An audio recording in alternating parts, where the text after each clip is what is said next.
We've explained some things in organic chemistry using the orbital model, and this helps us to understand what's going on with benzene.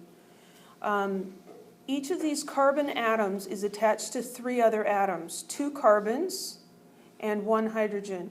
And when we have a carbon that's bonded to 3 other atoms, we get sp2 hybridization. We get 3 orbitals coming together to form a hybrid orbital and giving us 3 identical hybrid orbitals. So those hybrid orbitals form the carbon-carbon and the carbon-hydrogen sigma bonds. And so those are illustrated here as the lines. Those are the sigma bonds.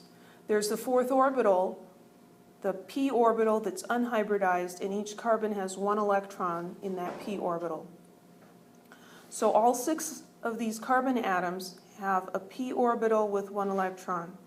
And what happens is these form sort of a cloud of electrons, this lateral side-to-side overlap between these p orbitals. So it's like a pi bond, and yet it's not as dense. It's spread out more.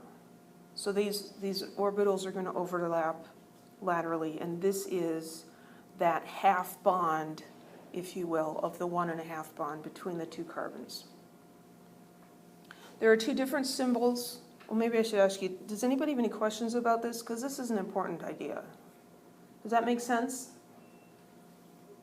Can you repeat what you said?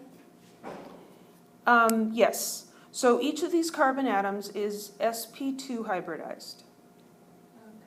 Okay. So remember, carbon has 4 orbitals with valence electrons, 1 s and 3 p orbitals. And what happens is we have these bonds. For each of these sigma bonds, we need 1 orbital. This carbon is going to have a trigonal planar geometry with 120-degree bond angles. And so we understand that it has 3 identical orbitals that it's sharing with the carbons and the hydrogens. Just looking at the unhybridized orbitals doesn't account for the geometry, because that would, then we get 90-degree bond angles, and that's not what we see.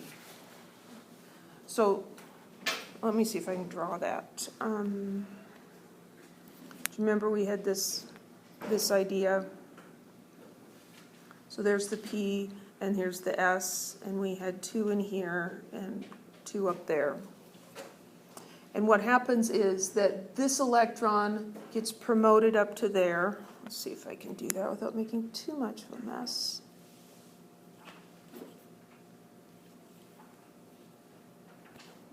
And then 2 of the p orbitals and 1 of the s are going to, it's like throwing them in a blender and mixing them up, okay? Or you could think of averaging them. And so that's going to form 3 orbitals that are identical, equivalent.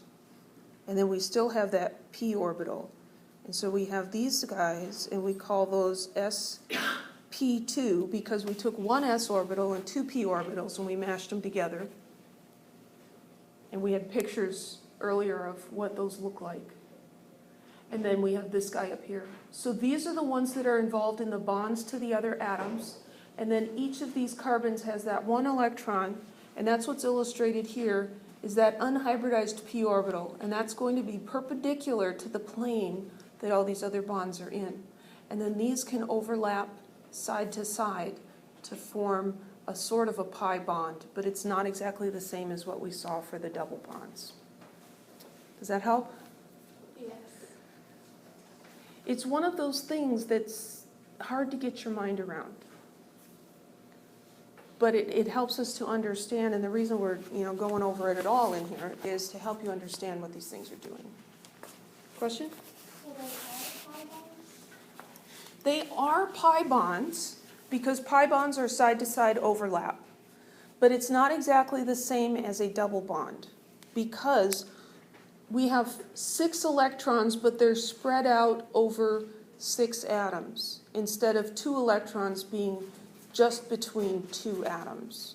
So these 6 electrons are shared all around, basically. It's a hard thing to get your mind around.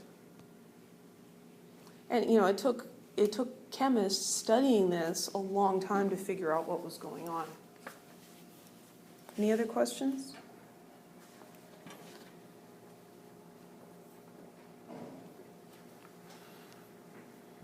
So there are two different symbols that are very useful for representing benzene. This is probably the more accurate description, and you'll see this sometimes. It's also easier to draw. It's a hexagon with a circle in it. And the circle represents those delocalized pi electrons that are forming that bond. Another way you sometimes see this represented is as a hexagon with a dotted circle.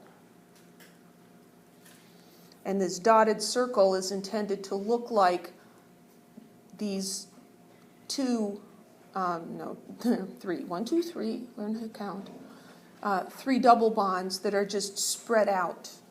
So they're stretched out and they're spread out farther. This is the Kekule structure, and this is the one that your textbook is going to use the most.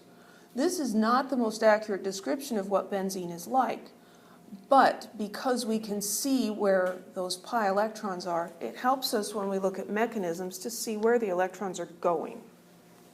And so that's why your book uses that. In either of these formulas, we don't explicitly write the hydrogens, but we understand that they are there because carbon always has 4 bonds. And so in this structure, here's carbon, he's got 2 bonds to this carbon and 1 bond to this carbon. There's got to be a hydrogen. Each carbon in this structure has 1 hydrogen attached to it. And in this structure, the same thing, 1 hydrogen on each carbon.